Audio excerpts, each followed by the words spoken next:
Honest review sa editorial cartoon ninyo. So sa editorial cartoon na to, makikita natin na meron tayong Juan de la Cruz and may hawak siyang syringe na may label na vaccine at syempre meron tayo ditong lamok. Okay?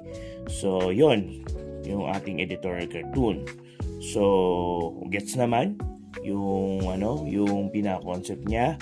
So malamang sa malamang it's all about dengue, 'di ba? Dengue. Pero syempre hindi malino kasi yung pinaka-label natin na nilagay niya rito sa syringe is vaccine lang. So vaccine tungkol saan? Yes, dengue, pero may mga ibang sakit din na galing sa dengue. So mas maganda kung malinaw kung anong vaccine. Pwede kasi instead na vaccine to, kasi vaccine syringe naman yun, 'di ba? So mas maganda kung anti-dengue, ganon, na vaccine, 'di ba? Or anti-dengue lang, yun na yung naka-label din sa vaccine, sa syringe natin, 'di ba?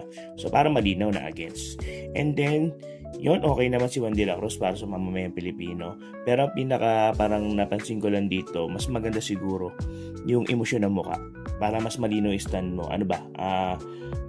Okay ka ba dun sa syringe? Confident ka ba na matatalo nung syringe, yung dengue, yung problema? Okay ba? So kung okay, dapat confident siya. So parang hindi siya takot, di ba? Yung facial expression niya. Dapat hindi takot. So confident siya or okay siya na matapang siya kasi parang may laban yung vaccine namin laban sa ano. So kung takot naman siya, medyo kasi parang may doubt na parang hindi pa sapat tong vaccine na to, parang ganun. So for me, suggestion lang para at least mas matibay yung stand mo sa editorial cartoon mo, pakita mo talaga na malakas tong vaccine na to. So confident ako matatalo kita, parang ganon, pwedeng ganon. Or yun nga, kung medyo takot pa rin siya, so may doubt na parang baka hindi pa, or yun nga, takot pa rin siya doon sa dengue. So mas maganda malinaw yung stand natin para mas makita natin kung ano ba talaga yung cause and effect, diba? Kung ano epekto sa kanya nung meron ng vaccine laban sa dengue, diba? So yun nga, yung sinasabi ko kanina, na mas maganda rin kung guided din. So instead na vaccine, mas maganda kung yun nga, dengue or anti-dengue para malinaw, diba? And then ano pa ba?